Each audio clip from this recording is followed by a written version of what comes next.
What is up mga boss? Meron tayo dito yung project na Toyota Hiace commuter. Ginawa natin to ng napakagandang setup. Magandang setup pero mura lang mga bossing. Dito lang yan sa amin sa Kung Rose Garage.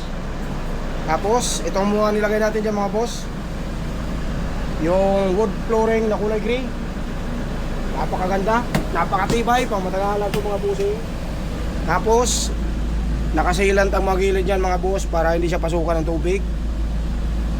Tapos nilagyan din natin ito mga boss ng engine bay cover na kulay black diamond design. Unahin natin yung harap muna.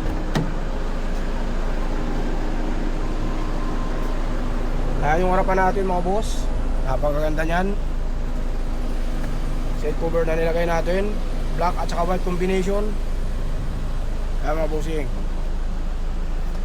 Tapos yung ceiling sa harap, tingnan nyo naman kung gaano kaganda yung ceiling. Diamond design, kasama yung visor nyan mga bossing. Check natin sa driver side.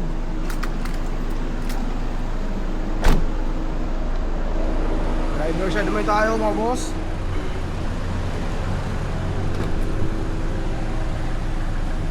Mga bossing ko, kasama rin yan ang visor nya.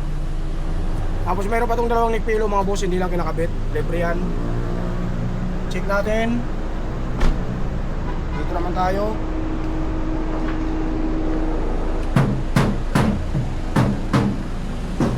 Mga bossing ha, yung dito sa first row.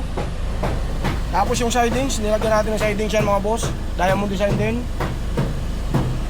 Tapos nilagyan natin itong mga boss ng aircon ventilation. Tingnan nyo naman, napakalakas ang hangin yan mga boss, hindi lang yan dyan basta-basta design. Tapos saka sidings, wood flooring dito. Tapos saka sidings din yan dito mga boss. Tapos yung seat cover nya, tingnan nyo naman mga boss kung gaano kaganda. Tapos white at saka black combination na VIP ceiling, diamond design. Tapos aircon ventilation dito mga boss, napakalakas niyan. Pati dito mga boss, yan, naka diamond design yan mga bossing. Check natin dito sa likod. Yan mga boss, naka diamond design. Tapos kitang kita naman yung wood flooring na nilagay natin mga boss mo, kung gaano ka solid yan, napakatibay niyan.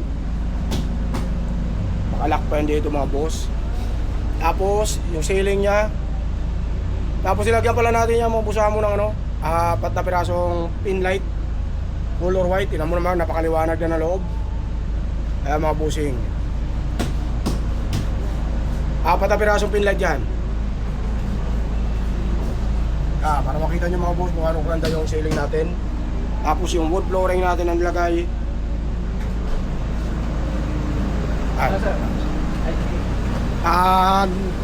Kung gusto nyo ng gantong setup mga boss, message lang kayo sa aming Facebook page.